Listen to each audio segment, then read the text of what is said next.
Okay, so welcome to the Dropping Gems podcast.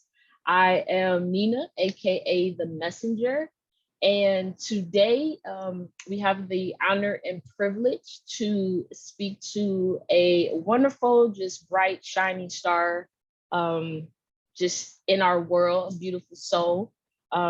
She is a Black Indigenous mother and she is very committed to decolonizing, I apologize, decolonizing reproductive health, pregnancy, birth, parenting, and life in general.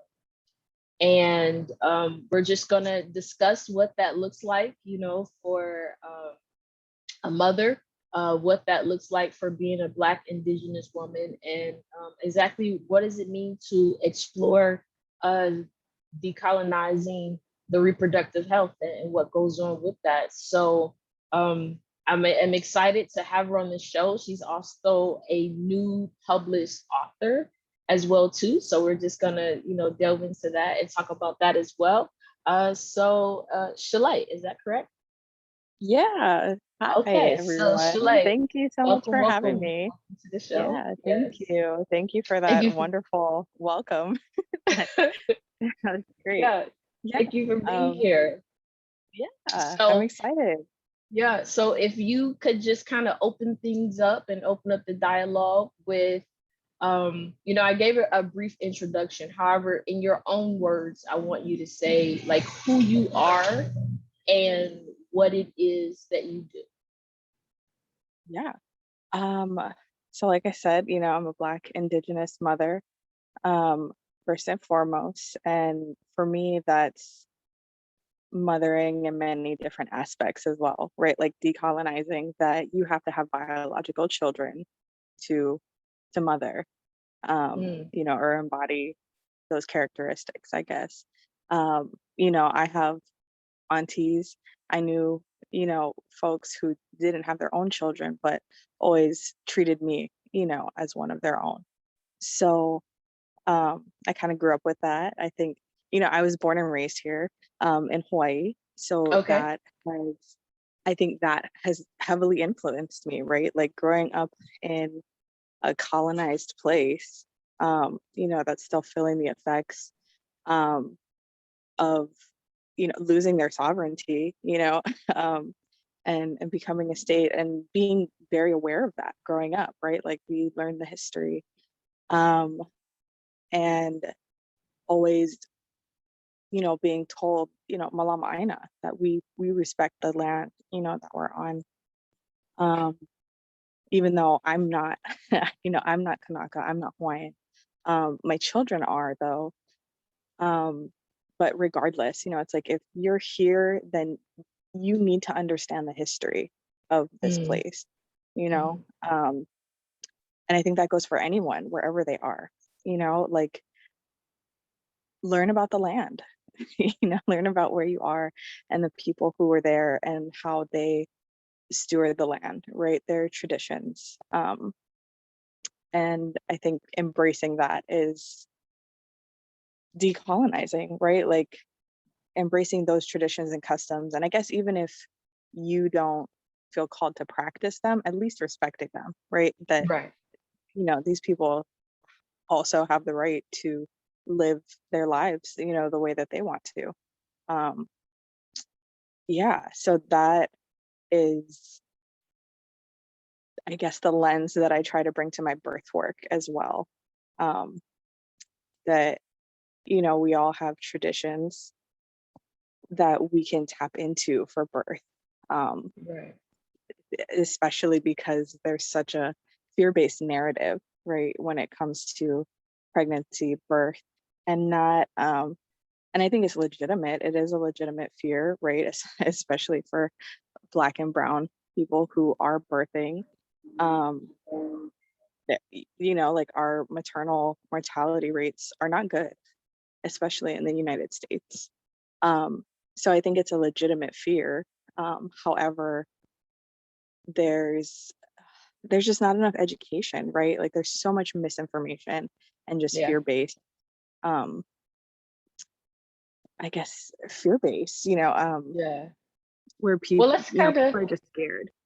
yeah, let's kind of delve into that a little bit more. So one of the things that you said earlier that really stood out to me was the innate nature of women to be mothers, right? To want to nurture, to love, and how it's not something that is possible for all women to be able to conceive for a number of reasons, right? Right. Or things that doesn't allow them to actually carry a child and then conceive that child.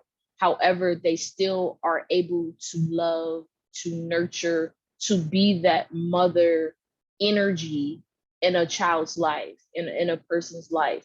And kind of like maybe the stigma that comes with that, to think that in order to be a mother, that it has to be a child that comes from your womb. Like you have to carry that child, conceive that child, birth that child. Even for some that, even for some that do carry a child, whether they're a surrogate or, for someone else. And then another thing that I believe sometimes has like a negative connotation with it early on. I mean, it's been around for a number of years. However, even the way that they used to look at cesarean or getting a C-section, that they would put you on a different, because human beings like to categorize and put things with labels and things like that, to say, well, you didn't have the child because you didn't actually push the child out of your birth canal because of a Right. C-section. And that stigma has kind of died down because it does happen more often, and people are more familiar with it. But just kind of, what are some of your thoughts and ideals on that, of what to be a mother looks like? Yeah, that's a big question. And I guess for me, the answer is embracing the differences, right? Like everyone's going to everyone is different, right? So our versions of motherhood are going to be different. And kind of like you were talking about with the cesareans, like that doesn't make you less of a mother, if that's how your birth went. And I think, like you said, with more education, right, we're seeing more birth movements, kind of, I wouldn't say celebrating belly births, but honoring them, Mm, and yeah, being that's how your birth went. Like that's how it went, Um, there's not you can't really control birth, right. Um, and you can prepare for the Yes. worst and expect the best. That's my grandma always said that, and that's um especially as I've gotten older, I'm like that. Yeah, like that's all you can do. Um, prepare for the worst and expect the best. So yeah, like I think, I guess like I said, just honoring those differences in everyone, Mhm. that there's and family, the differences in how families look, there's single moms, single dads, queer families, um, things like that. So your family isn't going to look the same. So your birth isn't going to look the same as someone else's. Mhm. Mhm. So how many children do you I have three. have? Okay, Yeah. you So have I've got, three children. yeah, under Okay. 5. My oldest is 5, and then I have a 2-year-old and a 1-year-old. Okay. And with that, were all of your birth experiences of like being pregnant all the way to, the birth of them, were they different in their own ways? Well, yeah, definitely. Different. There are different things going on. Um, so yeah, each experience was different. They were all born at home, and my last 2 were unassisted or free births. Yeah, but I mean, What does that mean? I'm not okay, familiar with the terminology. So just kind of like when you say free birth, like Right. what What is does that look that? like? So for the most basic definition, what everyone kind of goes by is an unassisted or free birth is one that's not attended by a medical person, right? So no OB or midwife. Okay. So some choose to have a support person, a doula or birth worker, right? Okay. To be there just to support them. I know a few women who have found photographers, who came to birth, just take photos of their birth. But that's pretty much it. It's either the woman by herself or birthing Okay. person by themselves, or just with like family, or like I said, possibly maybe an attendant, but not a medical professional, right? And certainly not yeah, so that's it. That's a pretty basic, simple definition of it. So, I mean, that in itself can seem like just like a wow that like some people could not even fathom, because they know the birth experience they had, how many Mhm. doctors, nurses, what type of, epidural, like, just the setting, the environment and everything. And it's like to not have that could possibly or potentially add to what could be something going, getting derailed, right? Because you don't know exactly how, when the timing of when the baby's going to come out, the contractions and everything that goes into that. So what, I guess, made you want to go that route? Like what made you make a conscious decision that you wanted to have a free birth? Yeah, that's a great question. Because so with my oldest, I always knew that I wanted to have a home birth with a Okay. midwife. That's Okay. what I was familiar with. I just Mhm. knew I did not want to give birth in a hospital. I'd seen the business of being born in college. I grew up hearing my mom saying that she wished she could have a home birth. Unfortunately, she had complications where a hospital was safest for her. So that's, Yeah. where she gave birth. But she always said she wished she could have a home birth. And I was like, so I always grew up with that thought, right? Like, that's cool. Like, I want to do that. I'll, look into it when my time comes and, see if I can make that happen. And so I did, right? I found a midwife and I went to all the appointments, and she came and honestly, I don't even remember her coming in my birth because we called her after I'd been in labor for almost 24 hours. Wow. It was late at night. We were like, and it seemed like things were progressing, right? We were like, okay, it's probably going to be time soon. We should probably call the midwife, right? So we called her, and I have no idea when she got there. Like I said, I was laboring in my birth tub, and um, all I remember is it was I had like a really crazy contraction, and I had kind of moved, and I saw her come over, and she had like this little red flashlight on her head, and she was like, "I'm just gonna listen to the baby's heartbeat real quick. Is that okay?" She was like, can I do that?" And I was like, "Yeah, okay." It was like a little break, and that's all I remember. Um, like I don't know when she got there. So she just Right. did that, and then she stepped back and like stood in the corner, and I had my baby. Um, Wow. so she was very hands off. So that experience kind of gave me and my partner at the time the confidence to be like, oh, well, we did it ourselves anyway, right? Like she was there, right? Yeah. For our The needs. experience itself allowed you But all to see what you were capable of and what the right, process of it was right. to give Yeah. birth And to so a I'm child. really grateful to her as well that that's the type of midwifery she practices. Um, because I think that that's true midwifery, like showing the birthing person that they're the ones who have to do this in the end, right? Like the midwife can't have the baby for you.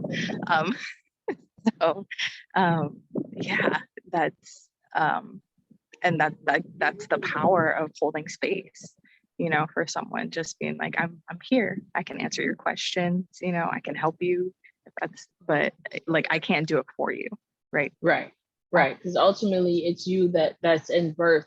So the terminology, I guess, what would be the difference between like a doula and then a midwife? Like what are Right. their roles, or what makes them different? Right. So like when I was talking about an unassisted birth is one without a medical professional, and a midwife is considered a medical professional for birth, Okay, right?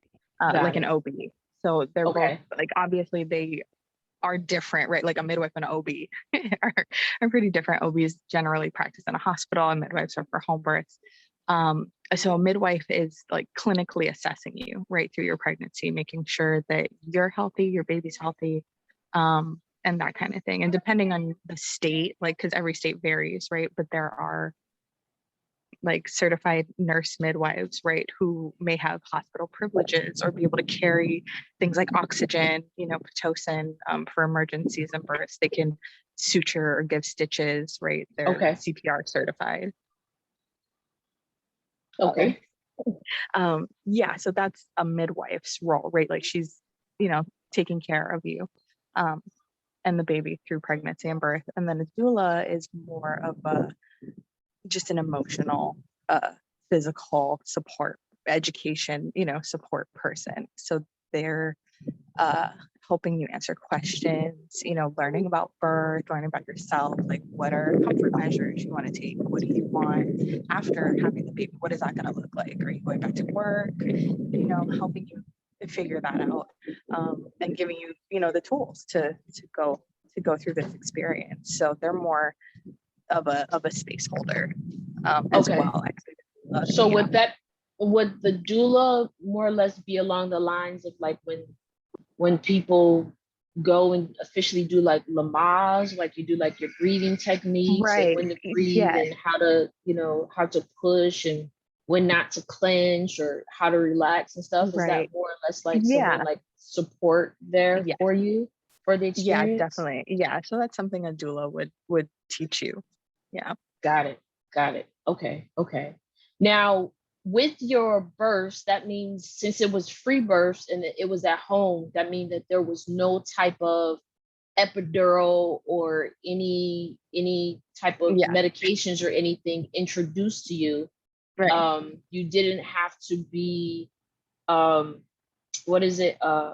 It was a natural birth, so like the contractions and everything, you didn't have to be induced or any of Right. those things. So you Yeah. just that's why you said like you were in labor for like 24 plus hours because of the fact that you just allowed the process to be, right? Yeah. So Yeah.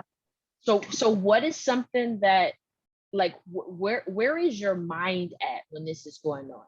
Because I mean, like I've heard the horror stories. I mean, of course I hear that pregnancy and birth is a beautiful experience and all of these things. However, it comes with physical tangible discomfort and pain, right? Right. you Yeah. know and so you kind of, like you said, the fear base around it may very well be legitimate, right? It Yeah. may very well be legitimate because of that. So I guess I want to know, like, where do you go, like, mentally? Is it like Mhm. during the whole pregnancy, you're kind of like doing these things in order to gear you up for it, or you have Absolutely. certain mantras or certain things that you do Yeah. to prepare yourself? And then when it's Yeah. happening, like, where do you go? Like, is it like an outer body experience? Are you like feeling everything? And you know Yeah. what I mean? Like, just Yeah. what is that So like? it's, yeah, kind of like you said, it's a little bit of an outer body experience, but also preparing yourself your entire pregnancy, right? Okay. So like with my first one with the midwife, it was really like I was brand new to this natural home birth thing, right? So I was just reading everything. Like I got all the breastfeeding and pregnancy books out of the library, like I was ordering stuff.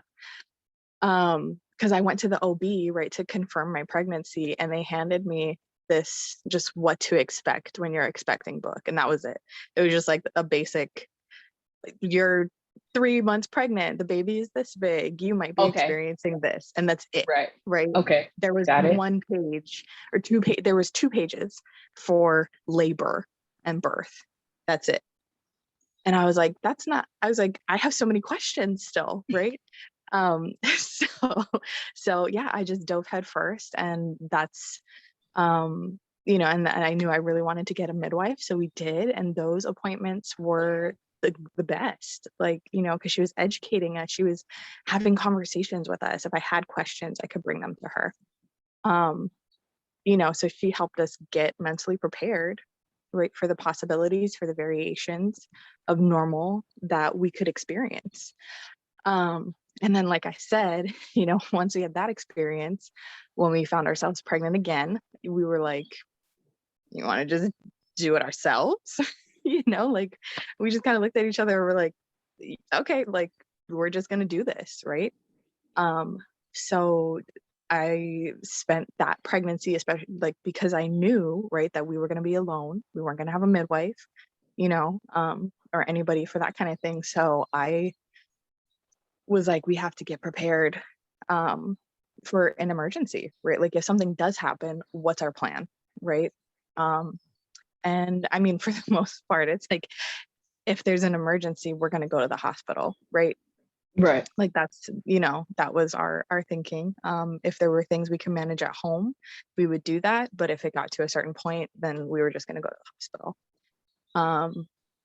Yeah. And so just educating myself on that, on what physiologic birth looks like, and what true emergencies are, right? Because in the medical industrial complex, when it comes to birth, things like a breech baby, twins, and some other, cases, it's an automatic C-section. As soon Wow. as that information is found, they're like, oh, well, we'll just schedule your C-section. You can't have these babies It's really vaginally. tactical. Right. It's really Um, tactical. Okay. and I mean, and that's just not true. I want to say that, that you can have a breech baby vaginally, you can have twins vaginally. It's possible, right? Mhm. And I think when people see an OB and they're like, well, you got to have a C-section, that's the end of the conversation, right? Yeah. And they just Even if the start to woman prepare wants something themselves for different. that. Yeah. Exactly. Even if the pregnant person wants something different, that's kind of the conversation that happens at most OB offices. There are very few OBs who will attend and have skill and knowledge for breech and twin births, right? Because there are different complications that come with those type of births. So there are very, very few who are still trained in those, in those types of births, unfortunately, right? Because it's just another variation of normal. I'm like, why wouldn't any OB be prepared for that? Because you never know, like, one of your one of the pregnant people you're caring for have a breech baby, and like, what are you going to do? Like, just because you don't know how to handle it, you're going to cut the baby out? Like, that just in my mind, that seems kind of extreme. Yeah. Like, because like I said, it's a variation of normal. It's not inherently dangerous.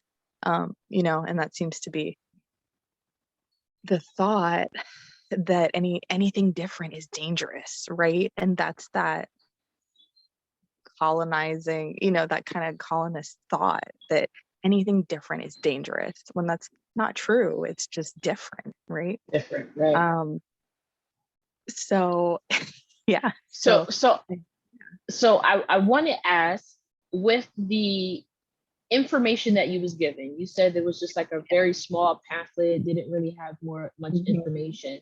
And then Yeah. also being a new mom, and this being Yeah. something that you experienced for the first time, what would you Yeah. say are some of the things that maybe were accurate versus the things that were kind of like myth, or that you believed or that you learned? Like, what were some of the biggest things that you say you discovered, maybe that maybe you had heard about pregnancy and then you realized that for your experience, that it was not accurate, or the things that Right. you didn't know that based off you having your experience you discovered or find out? Like, does anything come to mind? Yeah. Yeah, I think a lot of just learning about what is the norm in the medical industrial complex, and then learning about it through a midwifery lens, as well, right? So it's more holistic, I guess, natural. And seeing that there's so much routine testing, right, in a normal pregnancy. Like you'll have an ultrasound like probably once a month, maybe every appointment, because you usually go every month in your pregnancy, and then for like the last trimester you're going like every 2 weeks, and then closer, as your due date gets closer. So, or even due dates, like due dates are a huge thing actually, because in most people assume like by 40 weeks that baby needs to be coming out, right? And most practices the cutoff is 42 weeks. If you go past 42 weeks, then you have to be induced or have a C-section and get the baby out. When in reality, that's another variation of normal. Like I said earlier, some women just carry their babies for a longer amount of time. I carry mine for a shorter amount of time. I've never been 40 weeks pregnant. So, like, and that's just my normal, And that would be considered like full term babies, or if it's less than yeah. 40 weeks, it's looked at premature. So usually most people agree that by 37 weeks, it's pretty safe for your baby to be born. Anything before 37 weeks, there could be complication with the lungs. Okay. That's the biggest thing at that point, is their lungs being developed enough. So yeah, so mine were like my daughter came the earliest. She was like 38 weeks on the dot. And then my boys were both born during my 39th week of pregnancy. So Okay. hi. Sorry. My youngest just woke up from his nap. Oh, the baby. Okay. Yeah. So yeah, so that was a big one that I learned about. I was like, oh, like, okay, that's something that we're taught. It's usually, oh, you're 40 weeks pregnant, you better get that baby out, instead of like just being like, enjoy it, like enjoy those final weeks and just rest. And like they'll be here soon enough. You're at the end. Yeah, they'll come when they're ready. Yeah. When they're ready to be Yeah. birthed into this world, then they will Right. let you know. There won't be Yeah. no ifs, ands, or buts about it. They will let you know, I'm coming. Exactly. Right. Ready Yeah. or not, They'll I'm let you know. coming. Mhm. Right. Yeah. So that was definitely one. And then, like I said, the routine testing that's done in pregnancy, where you have to get all these tests done to make sure that you're healthy, right? Or that your baby's healthy, that you can have, a healthy pregnancy. And how it's like how the testing is done, one is faulty. It creates a lot of false positives and, just like I said, more fear, Yeah. more fear-based stuff. And ultrasound is another big one, that it's not as much of an evidence-based practice as people think it is. Where there was a study that recently came out, like in the last 5 to 10 years, that showed that more ultrasounds don't give us better outcomes, right? Like they don't give us more information to have better outcomes for births. Okay. So it's like, okay, if it's not helping, right? Like if it's not giving us the information that we need to have better outcomes, then why are we still using it like this, right? So that was, different, because in my first pregnancy, I think I had about 3 ultrasounds. So even that is a lot less than most people I know, right? Like I said, most people are getting an ultrasound every time they go to the doctor's office. And I found them very uncomfortable as well. They are not fun. I don't like it. Um, and like I said, they're not 100% necessary to know the Yeah. health of your baby. Yeah. When it Yeah. comes to, when it comes to things like ultrasounds and, the the medical practice, right, of like Eastern medicine, and as far as, whether it's people wanting to know the gender, or whether they say that it's in order to detect if there is going to be any high risk or any issues, or if there is anything going on with the baby.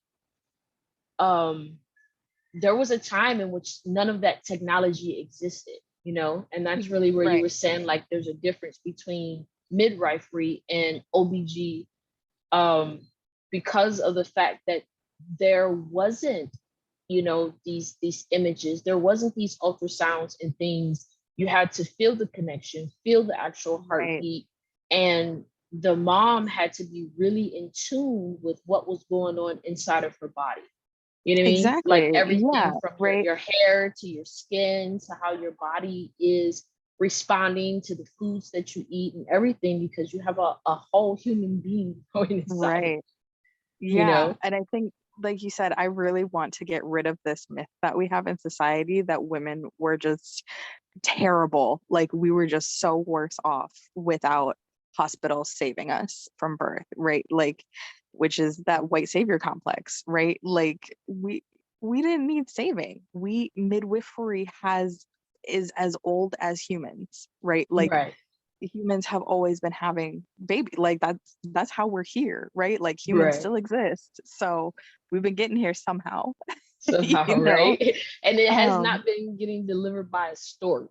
Like just yeah, fly the baby in a stork. right. Like all indigenous cultures have practices, right? They had these wise women, wise people who had this sacred knowledge of birth, but it also wasn't a secret, right? Like Mm, everybody had this knowledge. The whole community knew how to take care of a pregnant person, a person who had just given birth, right? Like there were certain things that they wouldn't do, and people would help take care of them while they're bringing forth life, like, yeah. yeah. So I wanna talk a little bit about just like the actual techniques and things. So when you have a home birth, Hmm. which is something that's different than when you're at a hospital, home births I Right. normally see are done in some type of water, right? Like a They can. pool or like a tub or something. So like did you have like water assisted births, Yeah, or I mean was that's it possible. I only did that with my first, actually, with my oldest. okay? He was a water birth, so he was born in a birth tub. Okay. And then my second baby, which was the free birth, right? It happened so fast that she was just born right next to our bed, you know? Like I was Okay. in active labor for 5 hours with her versus I had been in labor for 26 hours with my oldest.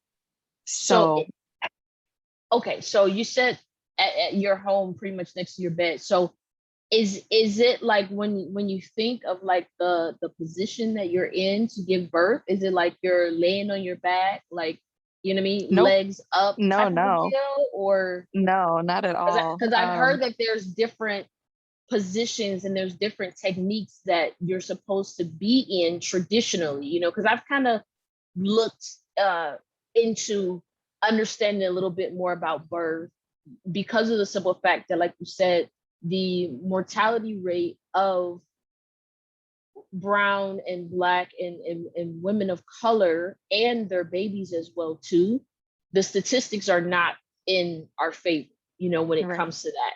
So I don't know if it's because a level of negligence, or what that looks like, or what actually goes into that. I'm not well versed enough to say or put a finger on it and say exactly what it is.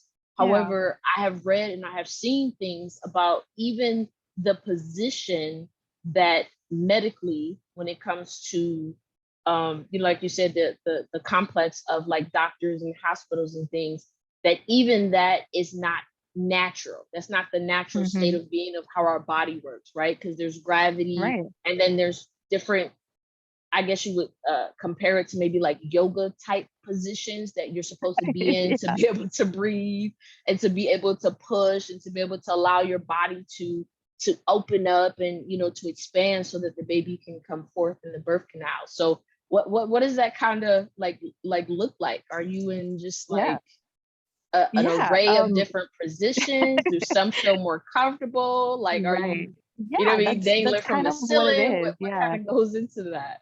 Yeah, I mean, like with my first, we took a childbirth class, so we got to kind of like play around with different right, what would feel best for us, right? Like, what are comfort measures that I know we can try, right, that will probably work for me. So I remember with my first birth, I was in a bunch of different positions. I was on the birth ball, and then I was laying down, I was in the shower, like I was all over the place with him. But ultimately he was born as I was kneeling, in the tub, kind of leaning over the side. And that's how he came into the world. And then my daughter, I was squatting, I was like hanging on to the edge of our bed.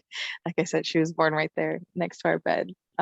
Yeah. And then this last baby was kind of the same thing, but on the bed. So I actually made it onto the bed with him. Yeah. So as they're coming out, it's like a aided process, like, right? So if Oh you're yeah. I squatting and mean, the that's baby's what the coming out, like, contractions it's, are, right?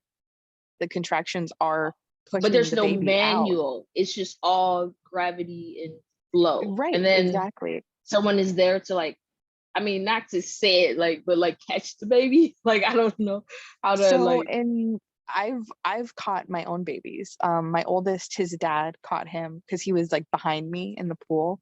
But the other two I caught myself. Yeah. so you just know once you give like that final push, that that's the final push, and then just, Yeah. Yeah, because there's a pause where the baby's head comes out, and right? then Are they you always call see, I see it's the it's head. I see the head. right, Okay. right. So the head Okay. comes out, and then there's a pause, and that's called restitution, where the baby turns into a better position for the rest of them to come out. Oh, Yeah. okay. All right. Yeah. So Cool. that's And usually then what what happens. happens? Because everything comes out, so you're at home. So Right. what, you guys have like Right. sterile, like Yeah. scissors So we do, and yes. things, Yeah. and do the So clip and the that's, umbilical cord and all that? yeah. So that's how we decided to do it. I do just delayed cord clamping. It usually, for me, it takes about 30 minutes for the placenta to come after I have the baby. Okay. Um, so right, like I have the baby, we're checking the baby, making sure they're breathing, But at this point in they're time, everything good. is still connected and attached. And exactly, right, the placenta Okay. hasn't come out yet. So yeah, so they're still attached, but just taking in the baby, like, oh, okay, I did it, like sitting down, like that's done, right? And we're just taking in the baby and making sure they're good, just rubbing them, patting them, and most my babies have all latched, just started nursing right away. Oh, um wow. and that helps to expel the placenta as well. Nursing produces oxytocin, and oxytocin is what gives you contractions. So yeah. So like I said, then usually within 30 minutes, the placenta comes out. I kind of have to help it. So I just like gently pull on the cord and help Okay. it out. And then we just put the placenta in a bowl and let it chill for a minute. Like I said, just take everything in. That's usually once we put the placenta in the bowl, then I could pass the baby off to somebody and I could like clean myself up. Right. So Wow. I'd go clean myself up, and then get in bed. Like, how are you feeling? Are you like almost on like a high because It's of all yeah, like the yes. endorphins and everything? So as opposed to just being like completely pooped and drained, you have like this second wind of just like, Yeah. Yes, I mean, and actually the hormonal process, that's exactly what happens. You have the oxytocin and the endorphins, right, that help, because the endorphins are painkillers, right? They're natural painkillers that we have. So the oxytocin works to produce endorphins, so you're not feeling as much pain, and you can reach like a euphoric kind of state during birth, where you're in another space. Like I've heard so many women say, I was in birthland, that's to bring this baby out. And then once you have the baby, your body immediately floods with adrenaline so that you're alert and aware to take care, right, of this baby. Yeah. So it's definitely, like you said, it's a lot of hormones, and it's a rush, it's a high. I wow. remember after my first free birth, when I had her, I was like, I could do this 100 more times, like this is Wow. great. you know um Okay. yeah, yeah, it's a totally different kind of experience, but it's so like I did that, like I did that. I grew a whole human. I had them on my own terms in my own space. They're here, they're healthy, they're thriving. Like I did that, um Wow. it's so, like, that's the most freeing experience, or one of the most freeing experiences I think someone can have, right? That I did it. I was able to make this happen. Do, do Yeah. that, I mean, that's amazing, and it's so magical and supernatural, of, you know what I mean, just the begin to the end process. One of the things that you said that I guess just wasn't even aware of, or heard, too much about, is the fact that, like you said, the like brand new newborn comes out and is ready to feed, ready to be Yeah, breastfed, ready to possibly. Yeah. latch. Yeah, and that's, to me, generally, like when you see it on TV or movies, or shows or things like that, there's kind of like this moment of, like, them embracing the baby, connecting with the baby, holding the baby. However, I don't recall ever seeing a birth scene in which they began nursing Right. Yeah. the baby Yeah, now that you thereafter. mention it, that's You know what I mean? actually, Because it's that's like interesting. they want to make sure that the baby, is crying, the lungs are developed and whatnot, and they clean out the nose, wipe it off, and then they normally give Yeah. it to the mom. But then it's normally like a package where they're clean, or still Right, they're all having, good. things. But it's like more of like, okay, I have my baby, my baby now, but it's never like just the rawness of just being, you know what I mean? Like just being Yeah. in the nude, and like you've already been producing, and lactating and building that milk up in order to sustain the baby. Right.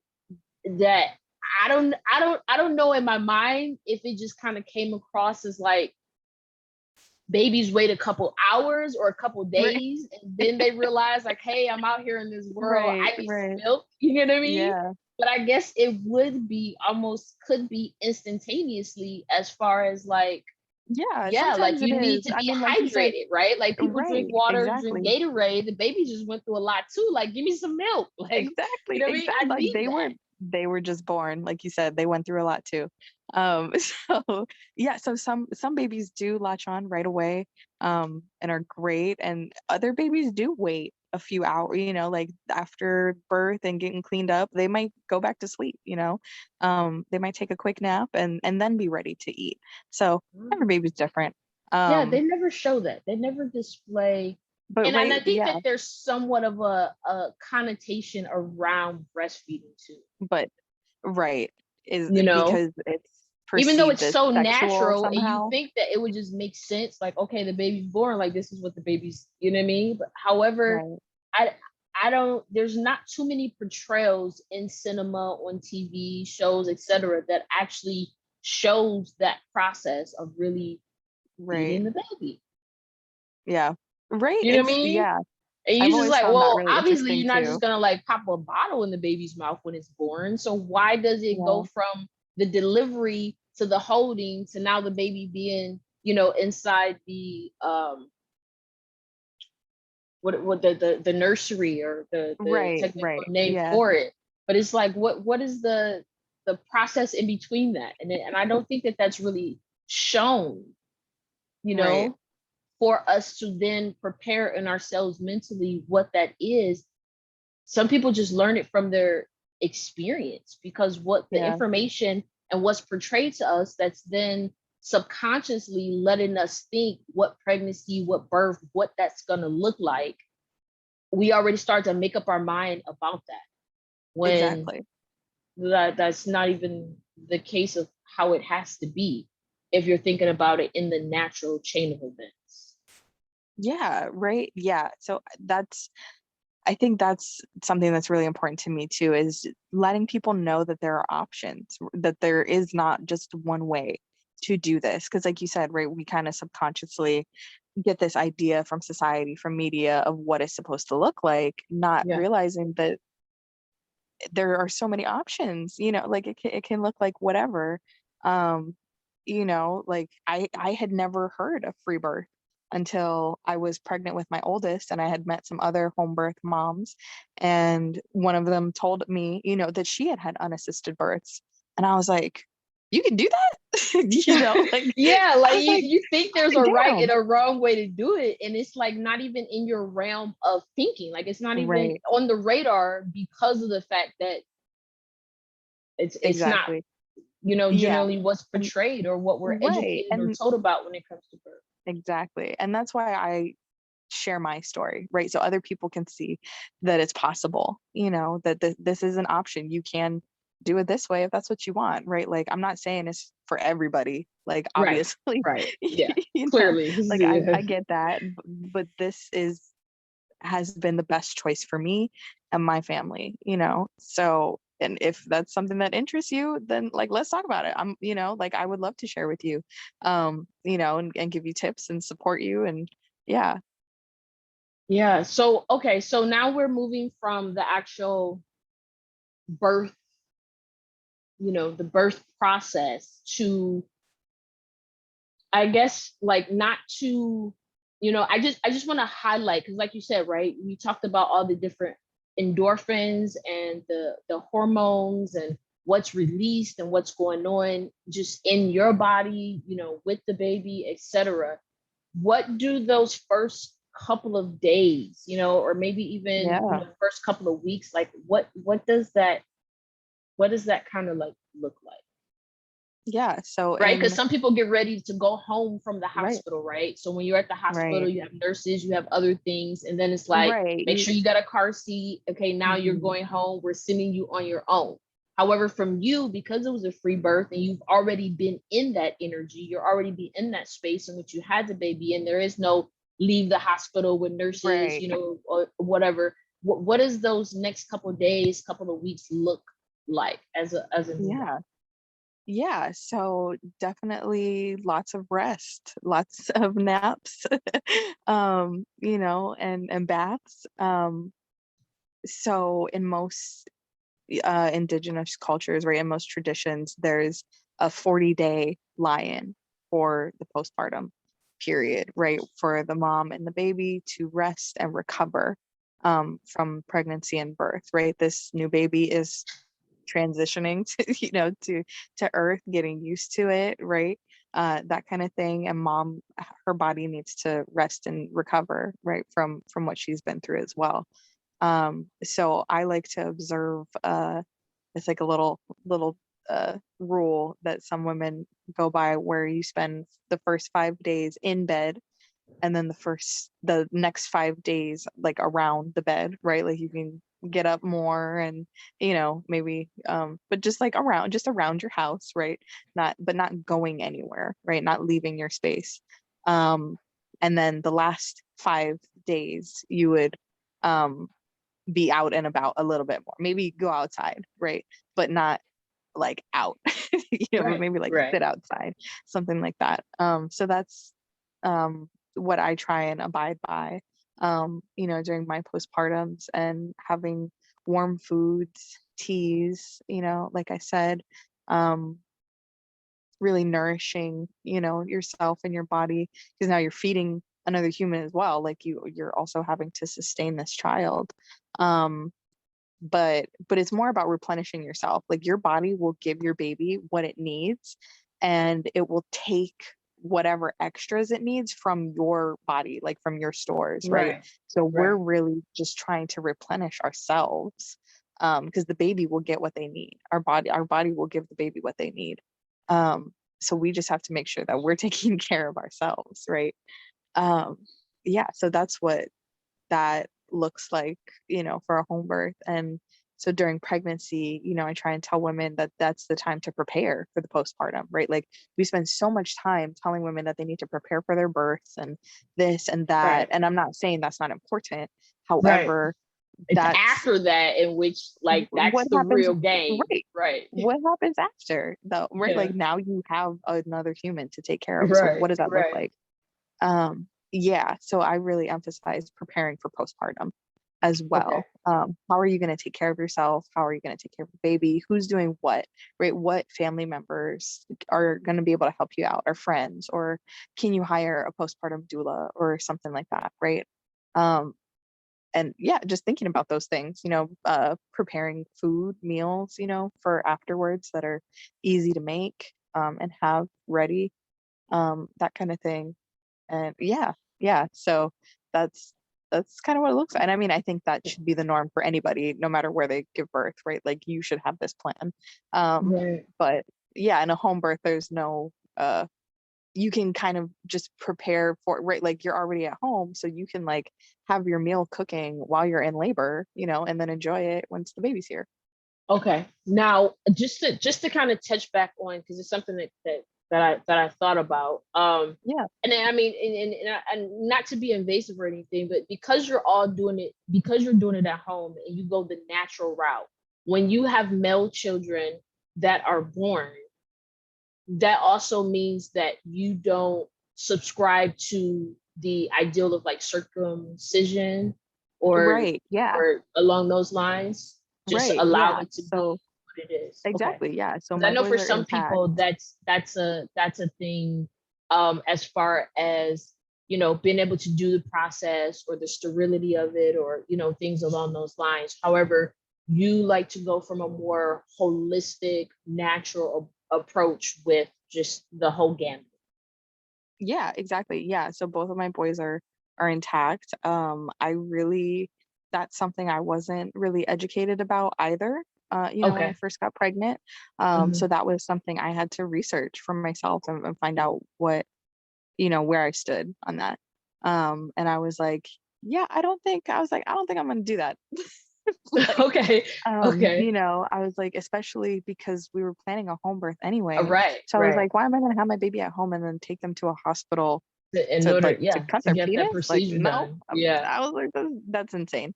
Honestly, I was like, I'm not doing that. And Okay. even if I had given birth in a hospital, I would not have chosen that Got it. either. I really think, especially in the US, it's a routine procedure that they just Yeah. do Yeah. on infants. And when you think about it, like, it's barbaric. I don't understand how we justify it at all. Um, because it's there. And then we have this whole movement of like, my body, my right, like, especially for women, and like in the feminist movement, right? Like, I can choose what I do with my body, but then when it comes to newborn boys, we do this. And I'm like, Yeah. like, that doesn't make any Yeah. sense. It's That's their that's body, a right? Like, yeah, that's and they can interesting. still choose to be circumcised when they're older. Later Like, on. that's still something they can choose to do, but you Right. can't reverse it, right? Like, Right. if you make that decision for them as an infant, then that's it. There's no going back. Yeah. um yeah, so Okay. that's So that's yeah, kind of my stance on it. I just figured I ask, inquiring minds might want to know. And Yeah. then okay, so we've moved on to, like you said, the 5 days, the 5 days, the 5 days is kind of like the regiment that you have. So you mentioned a word that we hear a lot when it comes to pregnancy, and that's postpartum. And I know that Yeah. every woman's experience of postpartum looks different, feels different. The postpartum with each child might be slightly different. What would be something, that you could share about postpartum to kind of like maybe, not that it always has a negative connotation, but it sounds like you have all this bliss and all these wonderful things, unless maybe if you had like a more complicated pregnancy or you were high. But it kind of seems like, okay, so you have this baby, you have all these endorphins, you're on a high, and then it's just like afterwards, just like a deep dark cloud of just depression, and everything just comes in immediately and blows in the room like a whirlwind in order to take all of that happiness away. You know what I mean? Like that's Right. how I kind of hear when it comes to like postpartum or whatnot. So what would be just something that you can share from your experience of Yeah. just short and sweet of like what like postpartum, like just ultimately what that kind of means or what your experience has been with it. Right. So I think in our culture, we've come to equate the word postpartum with depression, right? With this sadness, with this frustration, with this exhaustion. And that's because of the way our society is set up to not support postpartum people, right? Like you have to go back to work after 6 weeks is the maximum that most women get from work, right? So they have to go back to work in 6 weeks after having a baby, and they still have a 6-week-old baby to take care of, like, so there's that, right? Like we don't have the support set up to help these women rest and recover, right? Like if you're going back to work in 6 weeks, then you're probably pumping so that you have enough milk for when you're at work. You're, getting ready for work, whatever that looks like, sending kids back to school, like, um, and that's a lot of stress on a postpartum person, when they should be resting and recovering, right? So we just don't have the the systems or the support set up in our society. So postpartum has come to equate depression, sadness, Mm, frustration, exhaustion, right? When that's not how it should be. Um, because if you are supported the way that you should be, then your postpartum can be blissful. It can be, great and wonderful, and you're bonding with this new human, um, you know, and figuring out who you are as this new person with a new baby, and the new family dynamics that creates. Um, and relearning your body, right? Like as your body's healing and all of that stuff. And so it can be a wonderful, you know, great positive experience with the right support. Um, and that's why I emphasize that postpartum preparation, right? And planning, that mm, that you're ready for those obstacles as well, right? Like right. that you know who you're going to reach out to when you need help. Like if you need help breastfeeding, know who the lactation consultant, who the IBCLC is in your area that you can call, right? Like I've thankfully never really had issues breastfeeding, but I knew who to call if I did, you know? That's good. Yeah. Um, that, so right, knowing you're having that list of resources Support. for you Yeah. to reach Resources. out to, and like I said, having the meals, having that plan of who's going to come and do what, who's going to cook for us, who's going to clean for us, who, if we have other kids, who's going to help us with them, Yeah. while we're Rest, learning this new baby. replenish. Yeah. Rest, replenish, restoration for, Exactly. for a mom, and having that support. Now, I mean, those were all great things. And I hope to see more, more resources and those things available to new moms as well. Now, I know that you just recently authored an ebook, so congratulations on that. Yeah, thank you. Um, and so, if you could just kind of touch on that, because you said in Yeah. the beginning that they gave you like a little pamphlet that didn't have, much information. So now you are creating or adding to a solution for new moms that get that same 3-page pamphlet, you know what I mean, Right. with your ebook. So for your ebook, if you could just tell us the name of your ebook and where your ebook can be found, and just maybe just like a quick snapshot of what your why was for the ebook. Yeah. So it's called the Free Birth FAQ, a practical guide.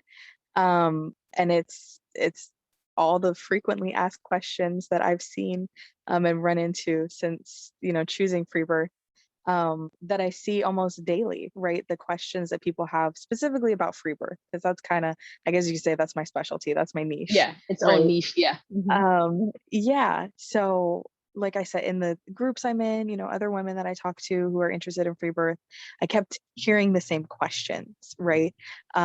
So some of those questions are, so what do I do after the baby's born, right? How do I get a birth certificate?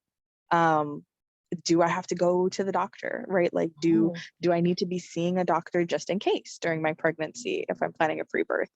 um what does nutrition look like if I'm not going to see a doctor, right? Or what does that look like then if I'm not seeing a doctor? What kind of prenatal care am I looking at, right? So I kind of answer those kind of things in there, Awesome. for anybody interested. It's pretty short and sweet, and I'm planning on adding things as well, right? There's Absolutely. other questions now that are coming up that are like, oh, I should put that in there as well.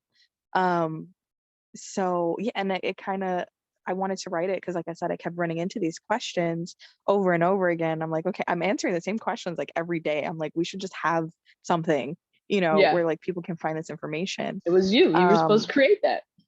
I get right, yeah. So it was meant to be, and I wish Yeah, there had been something like this when I was, learning and planning my free birth. Whereas I, like other people, was just asking other people what their experiences had been. yeah, So again, I was like, well, let me just share my experience and the knowledge that I've accumulated, and share it with everyone. yeah.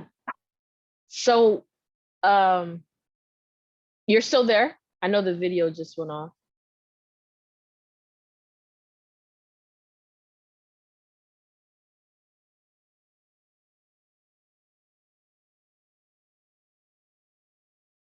It, it says you're still connected. Maybe charger.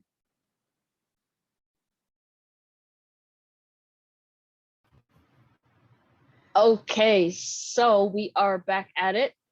So, where can people find your amazing FAQ and your ebook at?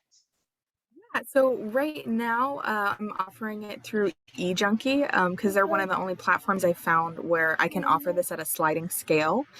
So if you go to my Instagram, you can find me at Mama Makwa. That's MAMAMAKWA. On Instagram, the link to my ebook is there in my bio.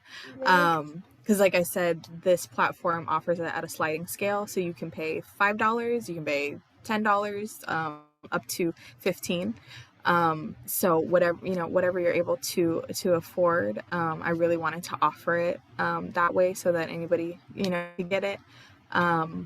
So yeah, you can find the link on my bio, and I'm working on getting it on other platforms as well. Okay, awesome, awesome, awesome. So this is definitely a topic that we can explore again in the future. And as you add, more books and information and resources, and be a guiding light on the topic. So I just wanted to ask you, as we, begin to, wrap things up and keep things at a high vibrational level, what would be the gem that you would like to leave with the audience today? What is that gem that you would like to drop and leave with the audience today? I want to tell people that their birth can look however they want it to. You know, don't don't think that it has to be one way just because someone is telling you that, right? Or that's all you've ever seen, right? Like, explore your options, ask, find the resources are out there, right? Like, people like me, we're waiting to share this information with you. So don't be afraid to ask, don't be afraid to reach out for help, and create the birth of your dreams. Yeah. Awesome. Create the birth of your dreams. I love that. That was amazing.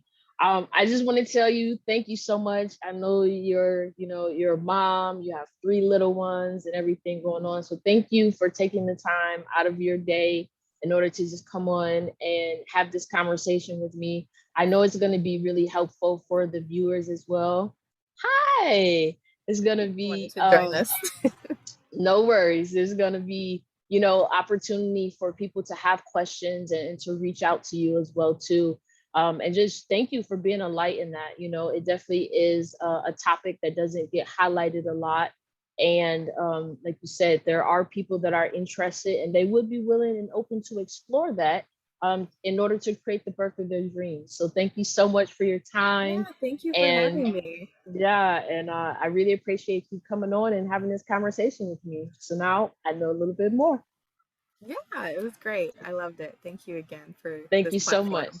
Have a great day. Aloha. You too.